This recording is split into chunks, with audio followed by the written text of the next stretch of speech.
오늘 말씀은 베드로전서입니다. 베드로전서 신약성경 베드로전서 3장 13절부터 17절까지 380쪽입니다. 신약성경 380쪽 베드로전서 3장 13절부터 17절까지 13절로 17절까지 우리 한 목소리로 읽겠습니다. 또 너희가 열심으로 선을 행하면 누가 너희를 해하리요. 그러나 의를 위하여 고난을 받으면 복이 있는 자니 그들이 두려워하는 것을 두려워하지 말며 근심하지 말고 너희 마음에 그리스도를 주로 삼아 거룩하게 하고 너희 속에 있는 소망에 관한 이유를 묻는 자에게는 대답할 것을 항상 준비하되 온유와 두려움으로 하고 선한 양심을 가지라. 이는 그리스도 안에 있는 너희의 선행을 욕하는 자들로 그 비방하는 일에 부끄러움을 당하게 하려 함이라. 선을 행함으로 고난받는 것이 하나님의 뜻일진데 악을 행함으로 고난받는 것보다 나으니라. 아멘. 오늘 설교 제목은 의를 위하여 고난을 받으면이라는 제목으로 말씀을 전하도록 하겠습니다. 베드로전서의 가장 핵심되는 주제가 뭘까요? 고난. 베드로전서의 가장 핵심이 되는 주제가 바로 고난입니다. 당시에 베드로전서의 수신자들이 실제로 이런 상황을 겪었던 그런 말씀입니다.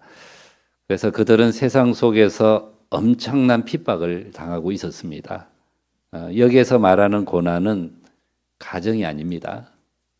그럴 수도 있다라는 가정이 아니고 실제입니다. 실제. 고난은 성경이 반복해서 다루고 있는 아주 중요한 주제이기도 합니다. 여러분, 그 대표적인 말씀이 바로 욥기서이지 않습니까? 욥기서 말씀. 욥기서는 욥이라고 하는 인물이 겪게 되는 고난에 대해서 설명을 하고 있지만 그것은 우리 성도들이 세상에 살면서 보편적으로 겪게 되는 고난이기도 합니다. 성경이 이처럼 여러 곳에서 고난을 다루고 있는 이유가 무엇일까요? 고난. 성경의 고난에 대해서 성경의 고난을 많이 다루고 있는 이유가 우리가 그런 고난을 결코 피할 수 없기 때문입니다. 성경이 고난에 대해서 많이 말씀하고 있는 이유는 우리가 그런 고난을 절대로 피해갈 수 없기 때문이죠. 성경은 우리가 예수님을 열심히 잘 믿으면 고난이 없다. 예수님을 열심히 잘 믿으면 고난이 없거나 고난이 면제된다라고 가르쳐 주지 않습니다. 예수님을 열심히 잘 믿어도 고난은 찾아오게 마련입니다. 그렇죠? 열심히 잘 믿어도 고난 안 받으려고 예수님 열심히 믿는 거 아니죠? 열심히 예수님 믿어도 우리에게 고난은 찾아오게 됩니다. 고난이 피해갈 수 없는 것이라고 한다면 고난에 대해서 우리가 어떻게 대처해야 될 것인가? 우리에게 찾아오는 그 고난을 어떻게 우리가 대처해야 할 것인지를 배워야 합니다.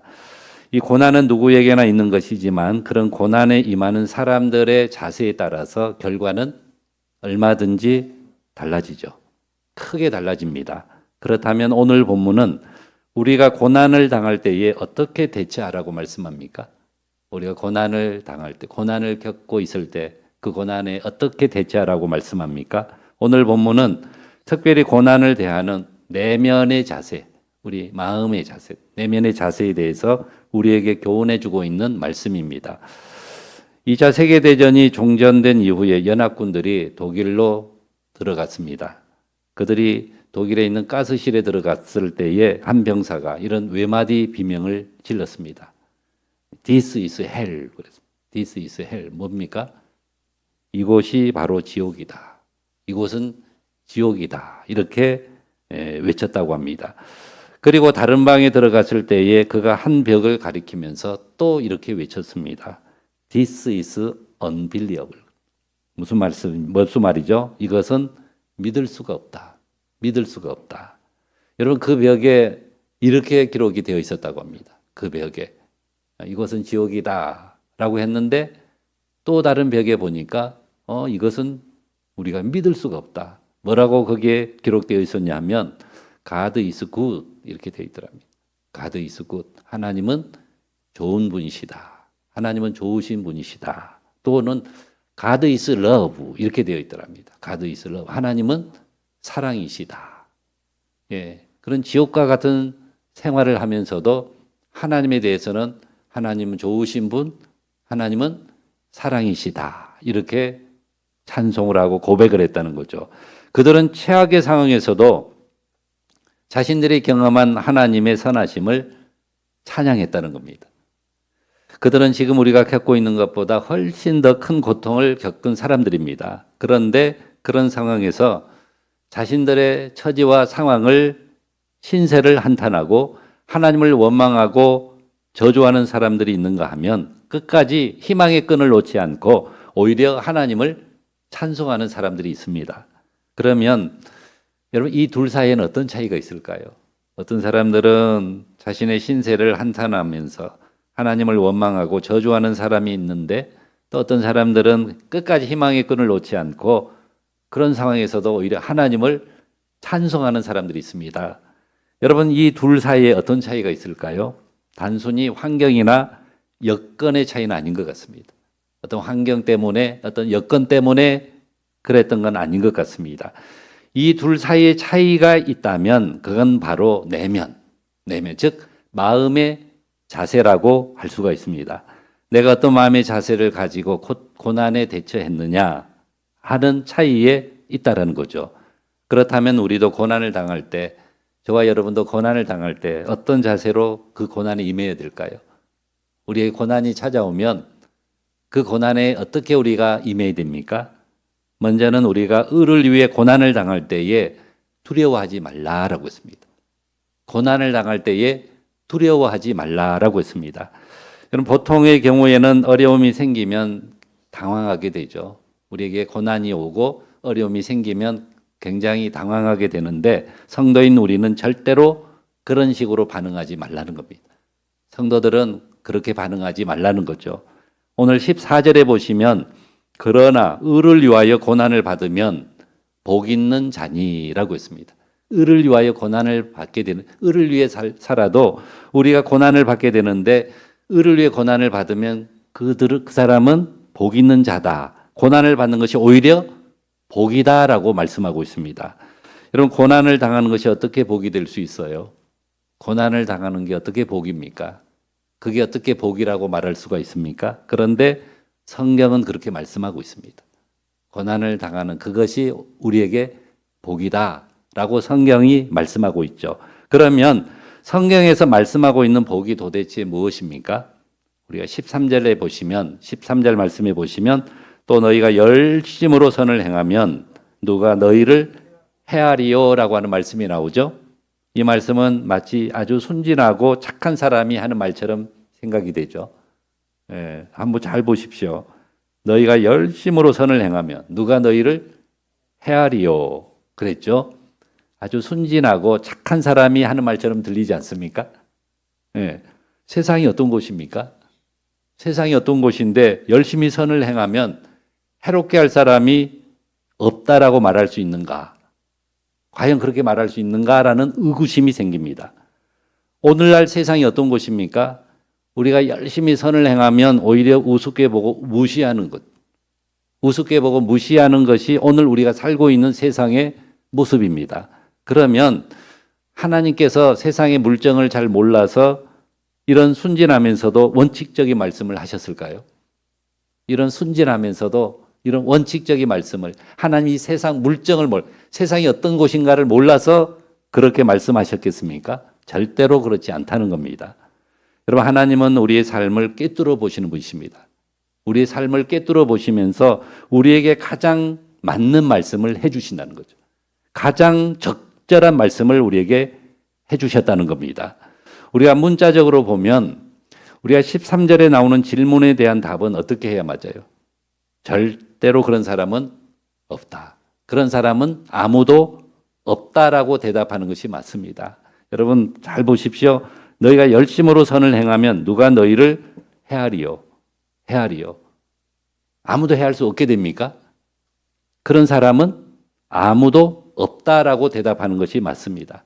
우리가 열심히 예수님 잘 믿어도 고난은 찾아오고 어려움이 생길 수 있다라고 우리는 대답을 하는 게 맞습니다. 하지만 이 말씀은 하나님의 자녀들이 박해나 고난을 당할 가능성이 전혀 없다고 하는 말씀이 아닙니다. 여러분, 성경이 우리에게 강조하고 있는 내용은 지금 현재의 상황이라기보다는 지금 우리가 그렇게 살면 지금 그렇게 된다. 지금 현재의 상황이라기보다는 우리 그리스도인들이 앞으로 누리게 될 영혼의 관점이라는 겁니다. 여러분, 그리스도인들이 아무리 착하고 의롭게 살아도 이 땅에서 어려움을 당할 수 있죠. 아무리 착하고 의롭게 정직하게 살아도 얼마든지 고난을 당할 수 있습니다. 하지만 그건 어디까지나 일시적이라는 거죠. 그건 일시적이라는 거죠. 잠시 동안이라는 겁니다. 여러분, 우리가 베드로는 이미 1장 6절에서 이 문제를 정확하게 인식하고 있습니다. 우리가 1장 6절에 보시면 그러므로 너희가 이제 여러 가지 시험으로 말미암아 그다음 뭐라고 했습니까? 잠깐 근심하게 되지 않을 수 없으나 오히려 크게 기뻐하는 도다라고 했습니다. 우리 그리스도인들이 겪게 되는 고난은 잠시 동안 겪는 고난이라고 하는 말씀이죠. 이런 일시적인 잠시 동안의 고난이 우리를 영원히 힘들게 할 수 없다는 겁니다. 우리를 영원히 힘들게 할 수 없다는 거고, 육체적인 고난이 우리 그리스도인들을 결코 무너뜨릴 수 없다는 것입니다. 더 나아가 베드로전서 1장 4절에 나오는 말씀처럼 그런 일시적인 고난들이 앞으로 우리 그리스도인들이 상속받게 될 하늘의 기업을 결코 빼앗아갈 수 없다 그러죠. 앞으로 우리가 받게 될 저 하늘의 상속받게 하늘의 기업을 결코 빼앗아갈 수가 없다는 겁니다. 뭐라고 말씀하고 있어요? 썩지 않고 더럽지 않고 쇠하지 아니하는 유업을 잊게 하시나니 곧 너희를 위하여 하늘에 간직하신 것이라. 절대로 빼앗기지 않는다는 거죠. 여러분, 선을 행한다라는 말씀은 하나님의 뜻에 순종한다라는 뜻입니다. 우리가 선을 행한다고 해서 모든 사람들이 우리를 좋게만 바라보는 것이 아니라는 겁니다. 우리가 선을 행한다고, 우리가 착하게 살고 의롭게 살고 선하게 산다고 모든 사람들이 그걸 좋게만 바라봐 주는 것이 아니라는 거죠. 물론 기본적으로는 악을 행하는 것보다는 더 좋을 수 있습니다. 우리가 착하고 의롭게 사는 거 기본적으로는 악하게 사는 것보다 훨씬 좋죠. 더 나을 수 있습니다. 하지만 그것으로 모든 문제가 해결되는 것은 절대로 아니라는 거죠. 우리가 갈보리에 세워진 십자가를 생각해 보면 쉽게 이해할 수가 있습니다. 여러분, 갈보리 언덕에 두 종류의 사람들이 나오죠. 한 부류는 양쪽에 매달린 강도들이죠. 예수님 양쪽에 매달린 강도들입니다. 그들은 어떻게 살았을까요? 평균 이하의 삶을 산 사람들 아닙니까? 평균이 있으면 그보다 훨씬 못한 그런 삶을 살았던 사람들입니다. 또 한 부류는 바로 예수님이시죠. 예수님은 보통 사람들이 이해하기 어려울 정도로 수준 높은 삶을 사셨잖아요. 우리가 누구나 쉽게 이해할 수 없을 정도로 너무나도 수준 높은 삶을 사셨죠. 그런데 세상은요, 둘 다 십자가의 못을 박았습니다. 그러죠? 둘 다 십자가의 못을 박았죠. 여러분, 우리가 선을 행한다고 해서 고난을 면제받게 되는 것이 절대로 아니라는 겁니다. 세상 사람들은요, 어떤 이유를 붙여서라도 우리를 미워하고 핍박한다는 겁니다. 우리 그리스도인들이 선을 행한다고 해서 우리를 적대시하는 사람들의 목소리를 막을 수가 없다는 것입니다. 고난이 우리에게 얼마든지 찾아올 수 있다는 것입니다. 하지만 오늘 본문에 보시면 분명하게 선언하고 있습니다. 의를 위하여 고난을 받으면 뭐라 그랬어요? 고난을 받게 됩니다. 고난이 면제되고 예수 잘 믿어도 고난이 없어지는 게 아니라는 거죠. 그런데 분명하게 선언하고 있는 말씀이 뭡니까? 그러나 우리가 의를 위하여 고난을 받으면 복 있는 자다라고 말씀하고 있습니다. 이것이 바로 우리가 고난을 두려워하지 않아도 되는 근거이고 이유입니다. 이 말씀은 바로 예수님의 산상수훈을, 예수님이 하신 산상수훈의 말씀을 그대로 인용하고 있는 말씀이죠. 우리가 산상수훈 중에 팔복이 나오죠.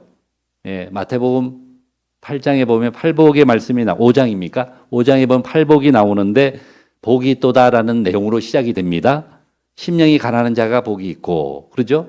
심령이 가난한 자가 복이 있고 애통하는 자가 복이 있고 온유한 자가 복이 있고 의에 줄이고 목마른 자가 복이 있다라고 말씀하고 있습니다. 왜냐하면 왜 그런 사람이 복이 있어요? 그 이유는 하나님의 특별하신 은혜가 그런 사람들과 함께 주시기 때문에 하나님의 특별하신 사랑과 은혜가 그런 사람들과 함께 주시기 때문이라는 거죠. 그래서 예수님은 의를 위하여 핍박을 받는 사람은 뭐가 있나니? 복이 있나니 천국이 그들의 것입니다. 그들의 것이다. 이렇게 말씀해 주신 겁니다. 여러분, 의를 위해서 핍박을 받는 사람들은, 의를 위해 고난을 받는 사람들은 이 땅에서 결코 혼자 남겨진 존재가 아닙니다. 우리가 의를 위해 고난을 받으면요, 나 혼자 왜 이렇게 내가 이런 고난을 받아야 되나 하고 속상할 수도 있지만 절대로 혼자 남겨진 존재가 아니라는 거죠. 하나님께서 그들의 편이 되어 주신다는 거예요. 그들과 함께 해주시고 그들의 편이 되셔서 지켜주시고 그들에게 특별한 관심을 가져주신다는 겁니다. 여러분, 이 땅에서는 감히 상상도 할 수 없는 하늘의 복을 하나님께서 부어주신다는 겁니다. 하나님의 긍휼하심이 그들과 날마다 함께 해주신다는 겁니다. 그러므로 어떤 경우에도 어떤 상황에서도 뭐 하지 말라고요? 고난을 당해도 절대로 두려워하지 말라는 겁니다. 우리가 잘 아는 빌립보서 4장 6절 7절 말씀 잘 아시죠? 예, 거기에 이렇게 말씀하고 있습니다. 아무것도 염려하지 말고 아무것도 염려하지 말고 그 다음에요, 오직 모든 일에 기도와 간구로 너희 구할 것을 하나님께 아뢰라. 어떻게 아뢰라고요? 감사함으로 하나님께 아뢰라. 그리하면 모든 지혜하게 뛰어난 하나님의 평강이 그리스도 예수 안에서 너희 마음과 생각을 지키시리라 라고 했습니다. 그러므로 의를 위해 고난을 받는 사람들에게 어떤 어려운 일이, 어떤 고난이 찾아온다 할지라도 하나님의 특별하신 은혜가 함께 주신다는 사실을 굳게 믿고 항상 담대하라는 겁니다. 더 담대해지라는 겁니다. 하나님의 평강이 고난 가운데 있는 저와 여러분들을 반드시 지켜주시기 때문이라는 겁니다. 여러분, 두 번째로 의를 위해 고난을 당할 때에, 우리가 의를 위해서 고난을 당할 때에 예수님을 나의 주라고 인정해야 됩니다. 우리는 고난을 당할 때 예수님을 나의 주시라고 인정을 해야 됩니다. 오늘 15절 한번 읽어볼까요? 15절에 보시면 너희 마음에 그리스도를 주로 삼아 거룩하게 하고 너희 속에 있는 소망에 관한 이유를 묻는 자에게는 대답할 것을 항상 준비하되 온유와 두려움으로 하고 그랬죠. 여러분, 너희 마음에 그리스도를 주로 삼아 거룩하게 하고라고 하는 이 말씀이 무슨 뜻일까요? 너희 마음에 그리스도를 주로 삼아 그랬죠. 너희 마음에 그리스도를 주로 삼아 거룩하게 하고, 이 말씀은 무슨 뜻입니까? 여러분, 베드로전서는 누구에게 쓴 편지일까요? 베드로전서 이 말씀, 이 편지는 누구에게 쓴 편지입니까? 누구에게? 예, 바로 예수님을 믿는 성도들에게 쓴 편지죠. 이미 예수님을 주로 믿고 섬기는 성도들에게 쓴 편지입니다. 그러면 이미 예수님을 믿고 예수를 마음에 모시고 살아가는 성도들에게 왜 또다시 예수님을 주로 삼으라고 말씀할까요? 이미 마음에 예수님 모신 사람들인데, 예수를 모시고 살아가는 성도들인데 왜 그들에게 또다시 예수 그리스도를 주로 삼으라고 말씀하실까요? 예수님이 언제는 우리의 주님이 아니었나요? 예수님 우리의 주님이 아니어서 그럽니까? 여기에서 말하는 주로 삼으라고 하는 말씀은요, 우리 마음에 모시고 있는 예수님이, 지금 우리 안에 모시고 있는 예수님이 나에게 주되심을 마음으로 인정하라는 겁니다. 이미 우리 안에 예수님 들어와 계시지만 우리 안에 계시는, 우리가 마음에 모시고 있는 예수님이 나에게 주되심을, 나의 주되심을 마음으로 인정하라는 겁니다. 여러분, 예수님이 주님이라는 사실을 마음으로 인정하고 삶에서 그분을 드러내고 높여드리면 모든 걱정과 두려움이 사라지게 된다는 겁니다. 왜 그럴까요? 평강의 하나님이 언제나 우리를 지켜주시기 때문에 그렇습니다. 여러분, 우리가 고난 속에서도 평강을 누리면 사람들이 묻죠.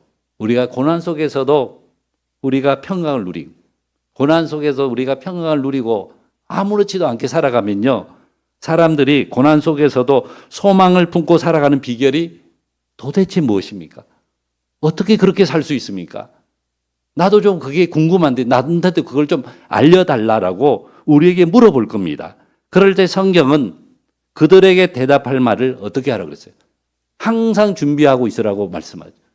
우리가 정말 누군가가 언제라도 어떻게 고난이 그렇게 있는데도 어려움이 생기는데도 그렇게 평강을 누리며 살아갈 수가 있습니까? 라고 우리에게 물을 때에 성경은 그들에게 대답할 말을 항상 준비하고 있으라고 했습니다. 여기서 대답한다라고 하는 말은 원래 변증을 의미하는 단어입니다.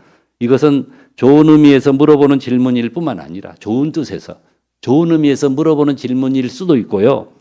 부정적이고 비판적인 의미에서 물어보는 질문까지도 다 포함되는 내용이죠.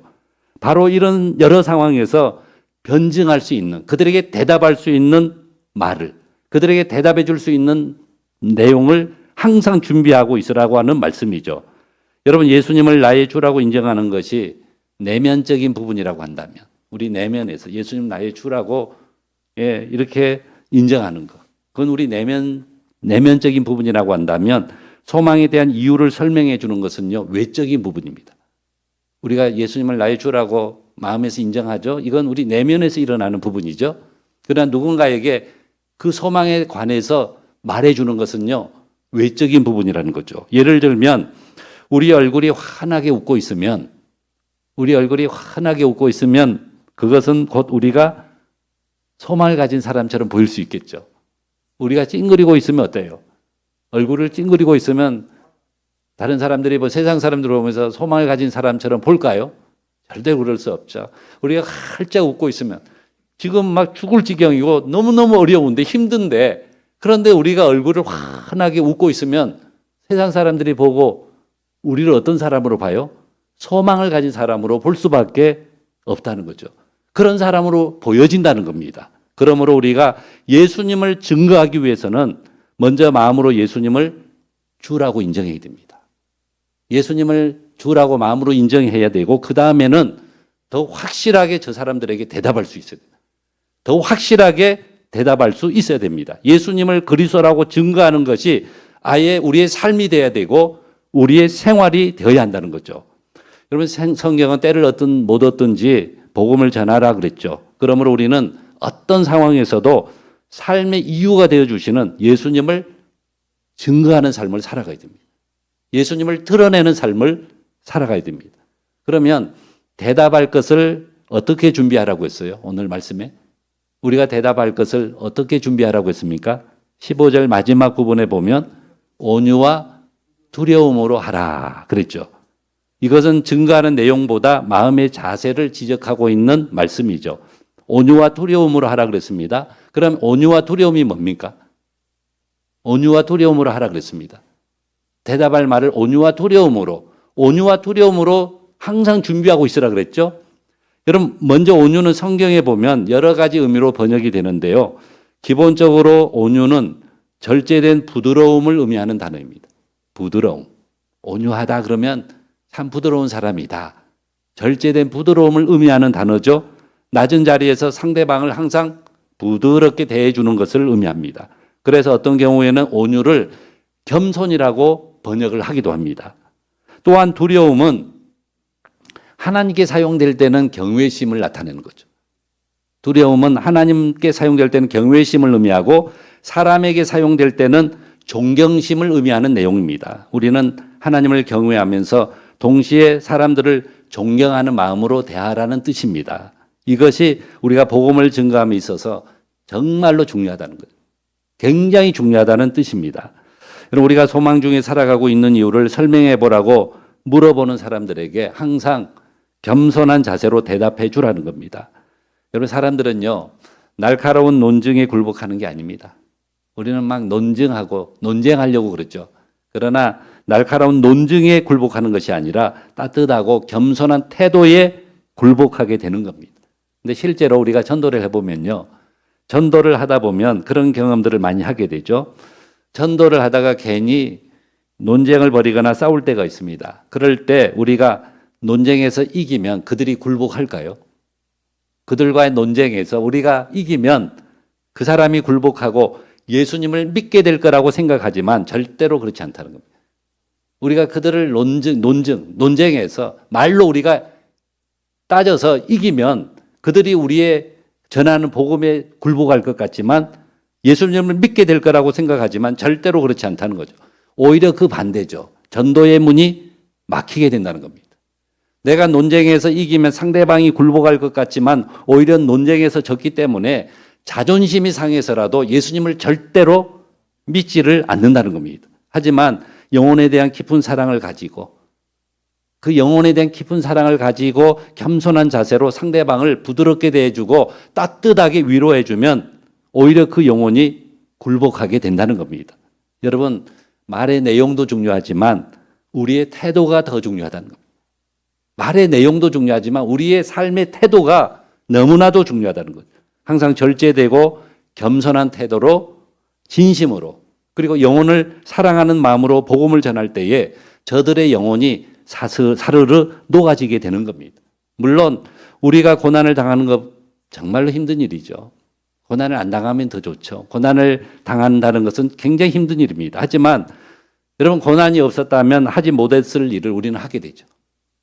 고난이 없었다면 절대로 못할 일을 고난을 겪고 나서 오히려 하게 되는 일들이 너무 많습니다.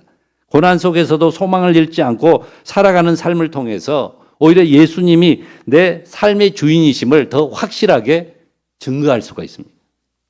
그러므로 똑같은 고난이 찾아와도 고난을 대하는 우리의 태도에 따라서 결과는 완전히 달라질 수 있다는 겁니다. 어떤 사람은 원망과 불평만 늘어놓다가 결국에는 포기해버리는 경우도 있고 어떤 사람들은 그런 기회를 통해서 오히려 예수님이 나의 주 되심을, 나의 주인 되심을 확실하게 증거하게 된다는 겁니다. 그러므로 저와 여러분들은 전자가 아니라 후자의 경우에 속해서 살아가는 그런 우리 믿음의 성도들이 되시기를 바랍니다.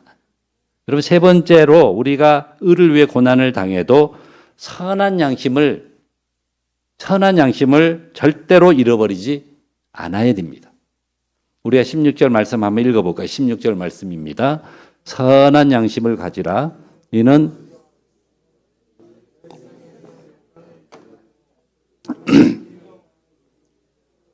부끄러움을 당하게 하려 함이라.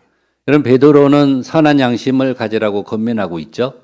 선한 양심을 가지라 이렇게 권면하고 있습니다. 여러분, 양심은 뭐예요? 양심. 양심이 뭡니까? 행동의 옳고 그름을 판단할 수 있도록 하나님께서 우리에게 주신 도덕적 또는 영적인 의식을 의미하죠. 하나님께서 주신 겁니다. 양심을. 도덕적, 영적인 의식을 의미하는데 어떤 사람은 양심을 영혼의 창이라고 표현을 합니다. 영혼의 창이다. 양심을 영혼의 창이라고 표현하는 사람도 있고요. 도스토예프스키는 양심을 하나님께서 우리에게 주신 하나님의 목소리라고 표현했습니다. 하나님께서 우리에게 주신, 우리 안에 넣어주신 하나님의 목소리라고 정의를 했습니다. 양심이 깨끗하면 영혼의 창도 맑아집니다. 양심이 깨끗하면 영혼의 창도 맑아집니다. 그리고 그런 맑은 창문을 통해서 진리의 빛이 우리 안으로 쏟아져 들어오게 됩니다. 이에 성경은 우리에게 계속 선한 양심을 가져라, 깨끗한 양심을 가져라 이렇게 권면을 합니다. 우리가 디모데전서 1장 19절에 보시면 바울이 믿음과 착한 양심을 가지라고 권면하죠. 믿음과 착한 양심을 가지라라고 했는데 바로 그 다음 내용에 보면요. 그 다음에 나오는 내용을 보면 안타깝게도 어떤 사람들은 그 양심을 버렸다라고 했죠. 하나님 주신 그 양심을 버렸다라고 말씀하고 있습니다.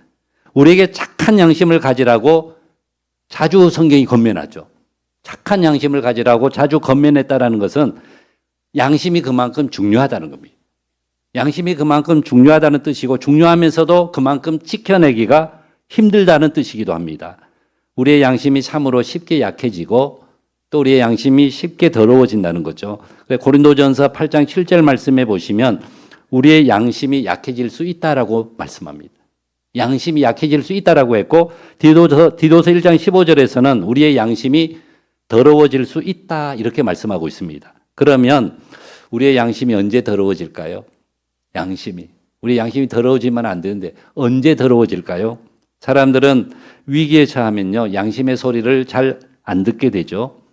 그걸 무시하게 됩니다. 처음에는 양심의 가책을 느끼지만 점점 양심의 소리를 무시하게 됩니다. 그게 바로 양심이 더러워지는 겁니다. 양심을 무시하고 양심을 양심의 소리를 듣지 않게 되는 것. 그게 바로 양심이 더러워지는 겁니다. 그래서 고난을 당할 때에도 선한 양심을 가지라고 권면을 하고 있는 겁니다. 한 번, 두 번 양심의 소리를 무시하다 보면 결국에는요, 우리가 양심의 소리를 아예 듣지 못하게 됩니다. 오늘 보면 16절에 보면 양심과 행동을 서로 연결을 시키고 있죠. 양심과 행동을 서로 연결시키고 있습니다. 16절 말씀을 같이 한번 읽어볼까요? 16절 말씀. 선한 양심을 가지라. 이는 그리스도 안에 있는 너희의 선행을 욕하는 자들로 그 비방하는 일에 부끄러움을 당하게 하려 함이라. 여기에 보시면 먼저 선한 양심을 가지라 그랬죠. 선한 양심을 가지라고 했습니다. 그리고 나서 이는 그리스도 안에 있는 너희의 선행을 이라고 했습니다. 우리가 선한 양심을 가지고 있으면 뭐가 저절로 따라와요? 선한 행동이 저절로 따라오게 된다는 거죠. 그래서 오늘 말씀에 보면 선한 행동을 하라고 권면하는 것이 아니라 선한 양심을 가지라고 권면하고 있는 겁니다. 그러면 여기서 선한 것의 기준이 뭘까요? 선한 것의 기준이 뭡니까? 16절 말씀을 보면 알 수가 있죠. 우리가 16절 말씀을 자세하게 보면 알 수가 있습니다. 이는 그리스도 안에 있는 너희의 선행이라고 되어 있죠. 우리의 선한 양심과 선한 행동의 기준이 바로 예수 그리스도 안에서라는 겁니다. 우리가 예수님 안에 있으면, 우리가 예수 그리스도 안에 있으면 선한 양심을 갖게 되고 더 나아가 선한 행동도 하게 된다는 겁니다. 그러므로 우리가 그렇게 살려면 우리는 항상 예수님 안에 거해야 됩니다. 항상 예수님 안에 있어야 됩니다. 아까 이병찬 집사님 찬양 중에 요한복음 15장 5절 말씀 이하 말씀을 했는데요. 우리가 예수님 안에 거하는 것이 무엇입니까? 요한복음 15장 7절에 보시면 이렇게 말씀하죠. 너희가 내 안에 거하고 내 말이 너희 안에 거하면 무엇이든지 원하는 대로 구하라. 그리하면 이루리라 그랬습니다. 너희가 내 안에 거하고와 내 말이 너희 안에 거한다라고 하는 말씀은 사실 같은 내용입니다. 우리가 예수님이 너희가 내 안에, 우리가 예수님 안에 거하고 예수님이 하신 말씀이 우리 안에 거한다. 이건 똑같은 내용이죠. 우리가 예수님 안에 거한다라는 것은 좀 추상적인 말씀으로 들릴 수 있습니다. 그렇죠? 그런데 그 말을 좀 더 이해하기 쉽게 설명하고 있는 내용이 내 말이 너희 안에 거한다라고 하는 말씀이죠. 내 말이 너희 안에 거한다. 우리 안에 말씀이 들어오면 어떻게 돼요? 우리 안에 하나님 말씀이 들어오면 그 말씀이요, 우리의 양심을, 우리 마음을 깨끗하게 씻어준다는 겁니다. 그리고 우리가 그런 선한 양심을 가지고 살면 여러분 그 결과가 어떻게 된다고 했어요?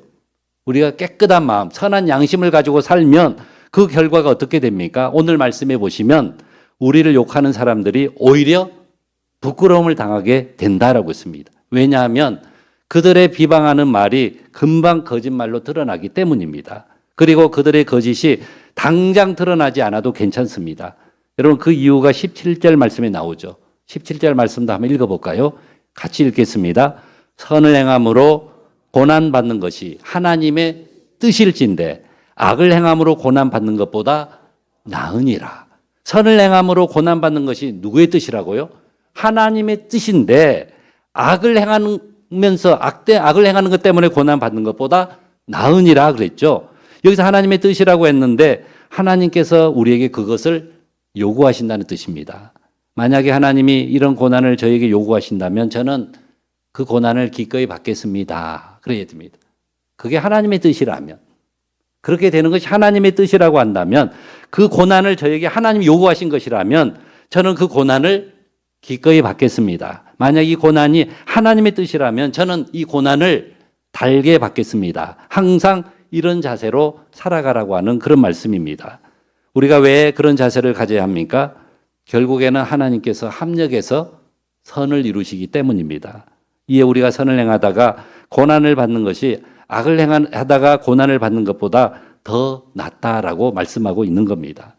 여러분 봉천동 슈바이저로 불리우는 윤주홍 장로님이 계십니다. 서울 봉천동에 이 병원을 개업한 장로님을 봉천동 사람들이 그렇게 불렀습니다. 슈바이저, 봉천동 슈바이저라고 이 윤주홍 장로님을 이 봉천동 사람들이 그렇게 불렀답니다. 이 봉천동이 빈민촌이던 시절부터 그분의 도움을 받지 않은 사람들이 없을 정도였다고 합니다. 그래서 모두가 다 그분을 봉천동 슈바이처라고 부르면서 그분의 말을 따랐다고 합니다. 하지만 그분도 처음부터 그런 삶을 살았던 것은 아닙니다. 이 1973년에 사랑하는 딸을 병원 앞에서 교통사고로 잃었습니다. 아이를 친 택시기사가 피투성이가 된 아이를 끌어안고 뛰어들어온 병원이 바로 공교롭게도 그분이 운영하는 병원이었습니다. 결과적으로 딸에게 사망 진단을 내린 그런 아버지가 되어버렸습니다. 그때부터 병원 문을 1년 동안 문을 닫고 1년 동안 잠을 설치는 그런 고통의 시간을 보내야만 했습니다. 그러다가 마침내 다시 그분이 일어났습니다. 하나님께서 사랑하는 자식을 먼저 데려가신 것이, 사랑하는 딸을 먼저 데려가신 것이 자신을 슬픔 속에 버려두기 위해서가 아니라 세상의 모든 아이들을 자식처럼 돌보게 하기 위해서라는 것을 깨닫고, 그렇게 슬픔 속에 빠져서 절망하고 그걸 원해서 하나님이 그렇게 하신 것이 아니라 세상의 모든 아이들을 자식처럼 돌보게 하기 위해서라는 것을 깨닫고 그때부터 모든 아이들을 자식처럼 돌보기 시작했다는 겁니다. 여러분, 그분의 표현대로라면 한 명의 자식을 잃고 수많은 아이들의 아버지가 된 거죠. 모든 아이들의 아버지가 된 겁니다. 자신이 당한 고난을 그 고난을 통해서 더 아름다운 삶을 살아가게 되었다는 겁니다. 여러분, 우리가 하나님께 쓰임을 받기 위해서는요, 하나님께 쓰임을 받기 위해서는 하나님이 세우신 학교를 반드시 거쳐가야 됩니다. 그 학교가 무슨 학교일까요? 그 학교가 바로 고난의 학교입니다. 그 학교에 들어가서 고난을 통과한 사람들이 하나님께 쓰임을 받을 수가 있습니다. 하나님께서 주시는 학위와 똑같은 거죠. 여러분, 세상에서는 논문을 써야 박사학위를 받을 수 있잖아요. 세상에 논문을 통과해야 박사학위를 주지만 하나님의 사람들은요, 고난을 통과해야 학위를 줍니다. 고난을 통과해야 학위를 하나님 주시죠. 그러므로 저는 오늘 말씀을 마치려고 합니다. 우리가 이 땅에 사는 동안에 고난은 절대로 피해갈 수 없습니다. 고난을 피해갈 수 있는 사람은 아무도 없습니다. 다양한 모습으로 찾아오는 고난을 저와 여러분들은 하나님의 방법으로 잘 대처하시기 바랍니다. 하나님의 방법으로 이겨내시기를 바랍니다. 먼저는 고난이 올 때에 뭐 하지 말고요? 두려워하지 말고. 고난이 찾아오면 그 고난 때문에 힘들어하지 말고, 그 고난을 두려워하지 말고 오히려 하나님을 바라보라고 하는 거예요. 하나님을 바라보십시오. 그 하나님 어떤 하나님이에요? 나를 결코 버려두지 않으시고 지키시고 돌봐주시는 하나님. 그 하나님을 생각하십시오. 하늘의 풍성한 은혜가 저와 여러분들에게 준비되어 있을 것입니다. 두 번째로, 고난이 올 때에 예수님을 내 삶의 주인으로 확실하게 인정하십시오. 고난이 오면 그럴수록 예수님은 내 삶의 주인이시다. 이것을 확실하게 인정하라는 겁니다. 세상에 어떤 것도 우리의 주인이 될 수가 없습니다. 고난도 우리의 주인이 될 수 없습니다. 오직 나를 위해 십자가에 죽으시고 다시 부활하셔서 우리의 삶을 주관하시는 그분을 나의 주인으로, 예수님을 나의 주인으로 모셔드리는 그런 저와 여러분들이 되시기를 바랍니다. 그리고 마지막으로, 고난이 찾아와도 항상 늘 선한 양심을 가지고 사십시오. 우리가 선한 양심을 가지고 살면, 이 양심이 선해지면, 이 선한 양심을 가지고 살면 선한 행동이 뒤따라오게 되고 결국에는 우리를 비방하는 사람들의 거짓이 다 드러나게 됩니다. 그리고 그들이 우리 앞에 굴복하게 될 것입니다. 그러므로 어떤 어려움이 우리에게 찾아와도, 어떤 위기가 우리에게 찾아온다 할지라도 예수 그리스도 안에서 선한 양심을 잘 지켜내는 그런 저와 여러분들이 되시기를 바랍니다. 여러분, 우리가 말씀을 따라 고난을 두려워하지 않고 변화된 삶을 살면 모든 것이 합력하여 선을 이루는 놀라운 역사가 우리에게 일어나게 될 줄로 믿습니다. 오늘 말씀을 이 마음속에 잘 받아들여서 믿음으로 날마다 승리하는 삶을 살아가는 그런 저와 여러분들이 다 되시기를 주님의 이름으로 간절히 축원합니다.